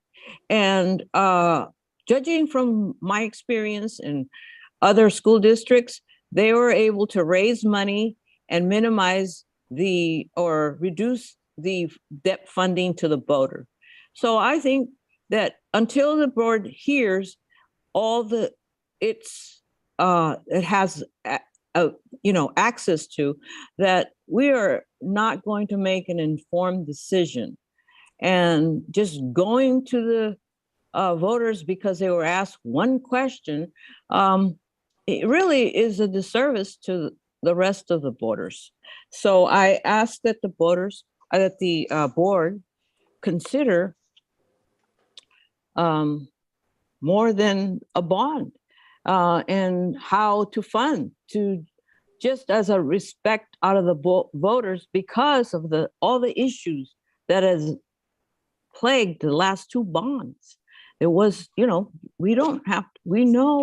we can say at this point that we're still in litigation in related to the building of and the remodeling of our schools. And we need to show the public that we are serious when we mean we are going to be careful this time. And to do that, I think we should explore other funding sources, and that's including in grants. And our superintendent gave a very detailed report on this type of funding. And I think we should look at all our options before we go to the voters. And that's all I ask of this board, to consider all our options. Thank you. Before we go on, I have been remiss in asking if there's any members of the public who wish to speak on this topic. Seeing none, Trustee Murray, looks like you have something to say.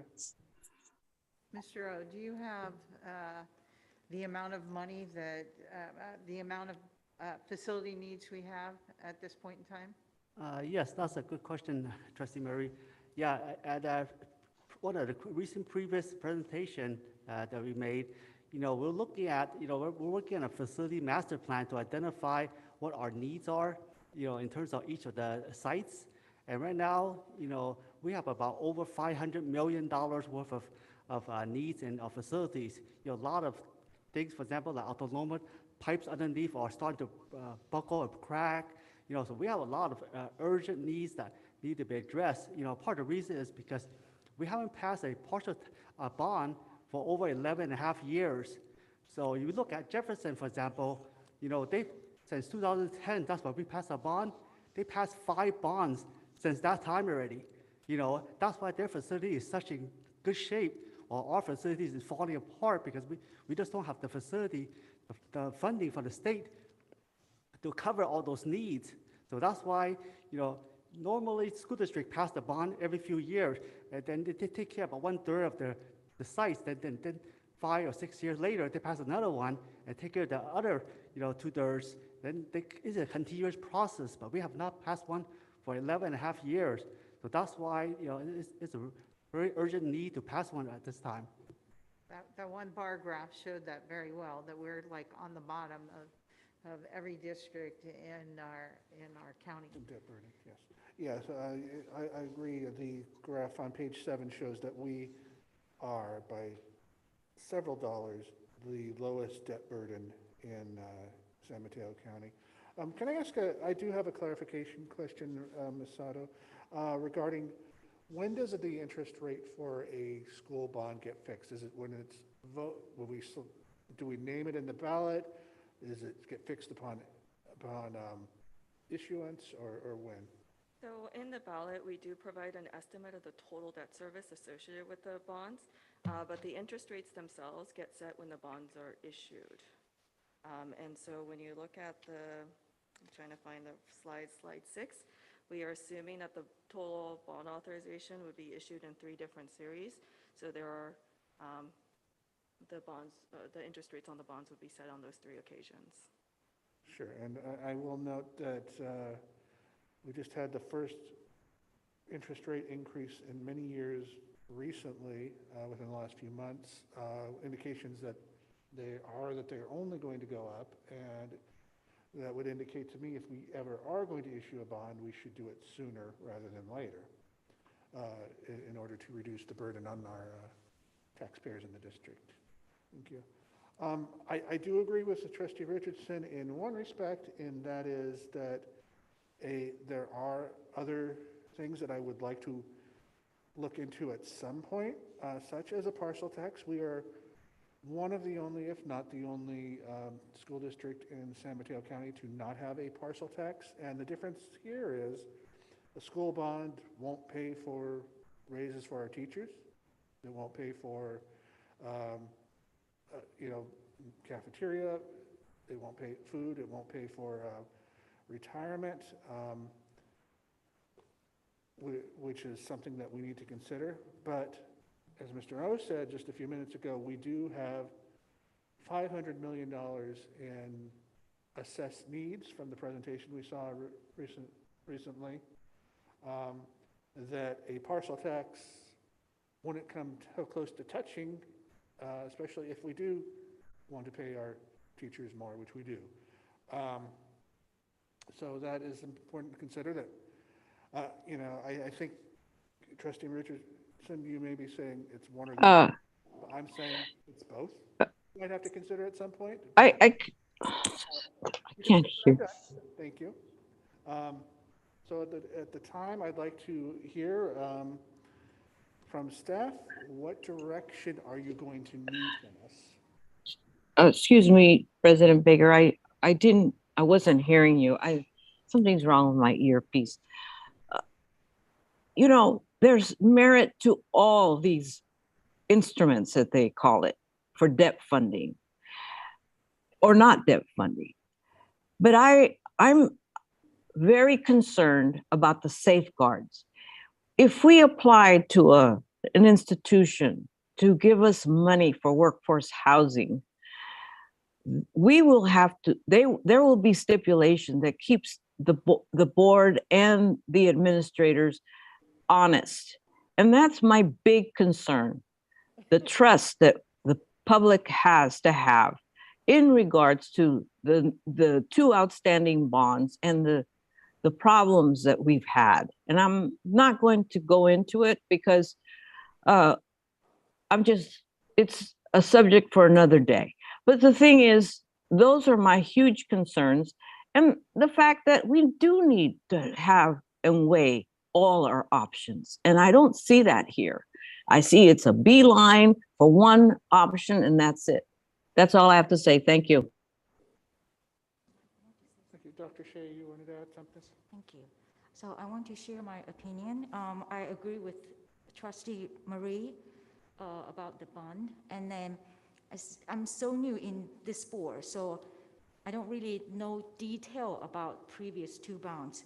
But I do know, like every time when there is from our board package, when staff see challenges, bring to us for rectify them and then correct them. So I want to make sure the public know that this administration and this board, we are paying close attention on what happened before. It's not even none of us probably were not here.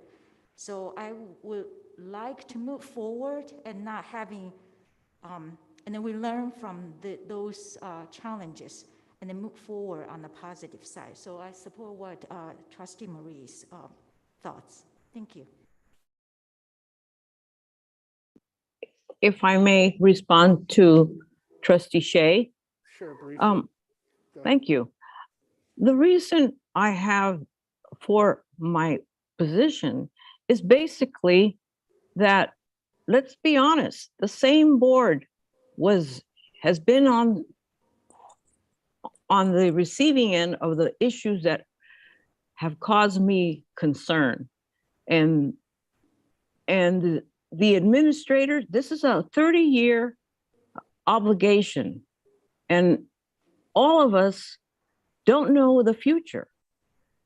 Look at what's happened with this current bond, Measure J. We're paying out of the funds to defend the district that we could possibly even lose. So therein lies my big concern, the alarm I have to set, that we need a very comprehensive approach to our debt funding. Thank you. I don't want to get into legal aspects because of things that have been decided, except to say that we won our case. We're now, any legal discussion we're having are about the payment plans for the prior bond. So I do want to hear what our next steps from the district board need to be about perhaps discussing, putting an item on a future agenda about whether or not we should have a school bond. Okay, yeah, I can answer that, President Baker. So our plan is I'm working with, the bond council right now to draft the bond resolution, which the board needs to approve before we can move forward with this bond election. And so the plan is to try to get that to the board at the second board meeting in May. So that will allow sufficient time to do the next steps afterwards in order to make it to the November election. So that's the next step that I'll be bringing to the board, is the second board meeting in May. Okay, thank you. Do we have consensus on direction for staff? I believe so, the three of us. I think we would like to see a proposal at some point before the end of May then. Okay. And then we can have a full community debate on whether or not to accept it. Thank you for that. Thank you, Ms. Sato, for your presentations, plural. Thank you. So moving on in our agenda, I'm going to go to action item 1A, resolution number 22-42 for Asian American and Pacific Islander Heritage Month. Staff is recommending the adoption of Resolution 22-42 honoring Asian American and Pacific Islander Heritage Month. And as our clerk is not here tonight, I will read it into the record. South San Francisco Unified School District Resolution 22-42 for Asian American and Pacific Islander Heritage Month, May 1st through 31st, 2022. Whereas the month of May was designated as Asian Pacific American Heritage Month by the United States Congress in 1990 and was officially designated as Asian American and Pacific Islander Heritage Month in 1992, and whereas this year's theme is Advancing Leaders Through Collaboration, and whereas May was chosen to commemorate the immigration of the first Japanese to the United States on May 7, 1843, and to mark the anniversary of the completion of the Transcontinental Railroad on May 10, 1869, where the majority of the workers who laid the tracks were Chinese immigrants, and whereas Asian American and Pacific Islanders have overcome many challenges and have, for generations, significantly contributed to all aspects of society and American history, and whereas Asian American and Pacific Islanders represent a rich cultural diversity and include leaders in education, government, science, and the arts, whereas Asian American and Pacific Islanders are one of the fastest growing communities in this country and represent 20 million US and 6.3 million California residents, 42% of the South San Francisco population, and 44% of the district students, and whereas California Education Code Section 51204.5 specifically calls for instruction in the social sciences to include the study of the role and contributions of Asian Americans and Pacific Islanders, with particular emphasis on portraying these groups in contemporary society. Now, therefore, be it resolved that the South San Francisco Unified School District Board of Trustees hereby recognizes and wishes to honor Asian Americans during Asian American and Pacific Islander Heritage Month, regularly passed and adopted this 28th day of April 2022. May I have a motion and a second? So moved. Second? Have a roll call vote, please. Student Trustee Verino, Yes. Trustee Shea, Yes. Trustee Murray, Yes. Trustee Richardson, Yes. President Baker. Yes. Great, we'll move on in our agenda to action item 2A, Educational Services, approval of this K-12 Strong Workforce Program Grant Program for CTE Pathways. Staff is recommending approval of this grant to support K-14 CTE pathways in the district and other San Mateo County school districts as presented to the board. I have a motion and a second. I move. Second? Moved by Trustee Shea, seconded by Trustee Murray. Roll call, please. Student Trustee Verino, Yes. Trustee Shea, Yes. Trustee Murray, Yes. Trustee Richardson, Yes. President Baker. Yes. Action item 2B, approval of the Amplified Dubose M-Class Agreement. Staff is recommending the approval of the Amplified Dubose M-Class state-approved dyslexia screener to diagnose the reading needs of the district's K-5 students as presented to the board. I move. Second? Moved by Trustee Shea, seconded by Trustee Murray. Roll call, please. Student Trustee Verino, Yes. Trustee Shea, Yes. Trustee Murray, Yes. Trustee Richardson, Yes. President Baker. Yes. Human Resources, item 3A, approval of job coach position and job description. Staff is recommending the approval of a job coach position and job description to enhance the support for all students in the district's adult transition program as presented to the board. So moved. Second? Moved by Trustee Murray, seconded by Trustee Shea. Roll call vote. Student Trustee Verino, Yes. Trustee Shea, Yes. Trustee Murray, Yes. Trustee Richardson, Yes. President Baker. Yes. 3B, approval of teacher residency program MOU. Staff is recommending the approval of the San Mateo County Office of Education teacher residency program MOU to support the district in recruiting special education staff as presented to the board. I move. Second? Moved by Trustee Shea, seconded by Trustee Murray. Roll call, please. Student Trustee Verino, Yes. Trustee Shea, Yes. Trustee Murray, Yes. Trustee Richardson, Yes. President Baker. Yes. Business Services, item 4A, approval of childcare MOU extension. Staff is recommending the approval of the childcare MOU extension with the City of South San Francisco through September 30th, 2022, as presented to the board. So moved. Second? Moved by Trustee Murray, seconded by Trustee Shea. Roll call vote, please. Student trustee Verino, Yes. trustee Shay, Yes. trustee Murray, Yes. trustee Richardson, Yes. President Baker. Yes. Okay, that's our action items. Review of future agenda items and meetings. I know we have something now for May 26th. Any other additions or anything we should put on our agenda? Okay. We'll remind everybody that at some point the police MOU is going to come back, but we don't know when yet. Summary of board directives. I don't believe there are any. And I think the plan is to bring back version 15 of the SLO MOU at the May 12th board meeting. May 12th, mark your calendars, people. And of course, we will, President Baker, you and I can decide how we want to agendize that, if you Sure. want it on that agenda, based on what we already have on that we will agenda. discuss it at our Yes. planning session. Thank you. All right, good and welfare, comments from board members and superintendent.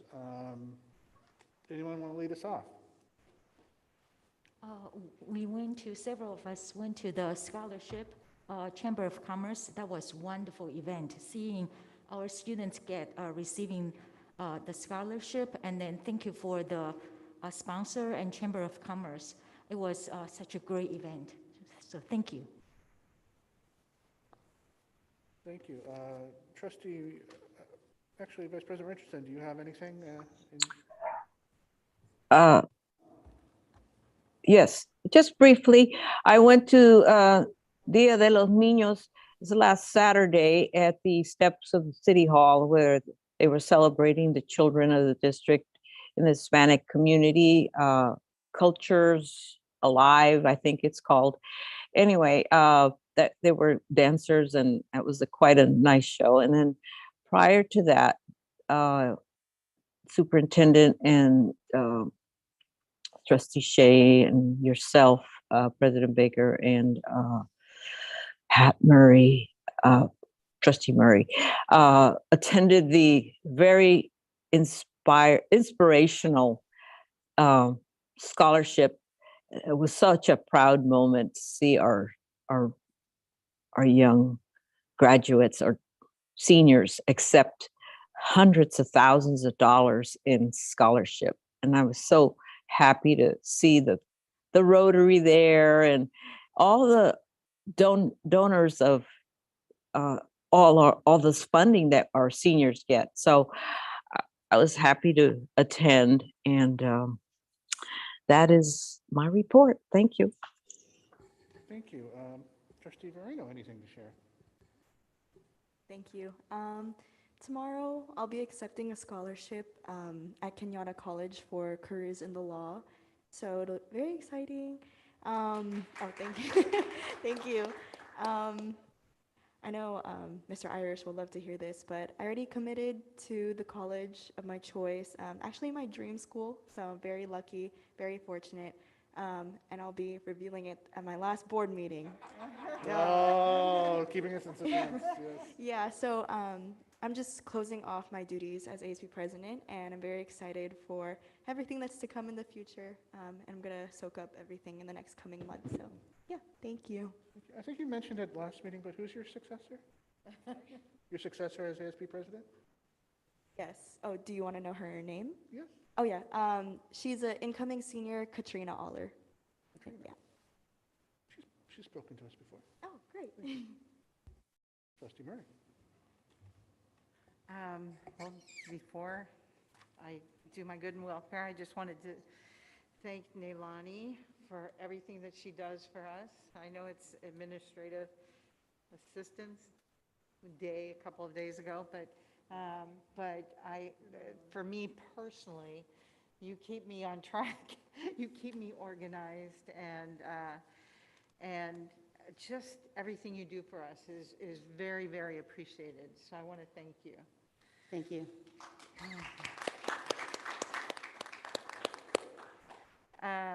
So my good and welfare, Home for All is a San Mateo County agency convened to close the jobs housing gap in San Mateo County.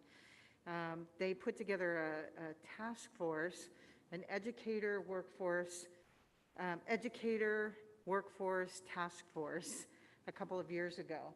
During pandemic, they suspended it, but they restarted, and I'm on that task force, and they restarted it on the 18th. And what they're trying to do is build partnerships and community support for workforce and educator housing. And I look forward to it over the next couple of years, I guess. I attended the PTSA meeting at Parkway Heights Middle School, and they're planning their 8th grade breakfast. I actually haven't been to a PTA meeting in a very long time. I've gone to PTA council, but not just, so I just loved it. I love PTA. I think that it does so much for our, it builds support systems for our parents. It provides students with things that the parents want to see them have, and it teaches their kids that they value education, and so they should value education. I went to as everybody else, I went to the Chamber of Commerce Scholarship Luncheon. There were 30 students who applied, not all ours, and 30 scholarships that were given out. I wanted to thank all of our partners in the business community for helping our kids. I love it every time I go to this luncheon. These kids are seniors, and they're just starting their lives, and it's very exciting that we had them up to this point, and we're sending them off in the best possible way. And our community partners are a big part of that, and we appreciate it. I went to my second Lcap meeting. Was that last night? Last night. And it's the same presentation, but different people. So I actually enjoy going and listening to the ideas and what people value and their priorities for our school district. So I appreciate you and your staff for putting on these meetings, and and keep up the good work. That's it. Thank you. Yay, Any good and welfare from that side? No, not this evening, thank you. Thank you. Everyone mentioned all the events I was at, except the Trustee Shea didn't mention that she and I were also at the Equity and Diversity Community meeting 1 week ago today. Thank you. I participated in the first little bit of the LCAT meeting last night before having to leave for another meeting. It was great for the scholarship lunch for the chamber. Thank you to all our donors, especially. And sounds like we're going to have a busy board meeting on the 26th, which is Abby's and my son's graduation day from El Camino. So we're going to be, I'm going to have a long day at school. So with that, I will go ahead and adjourn us at 9:21 p.m. Thank you.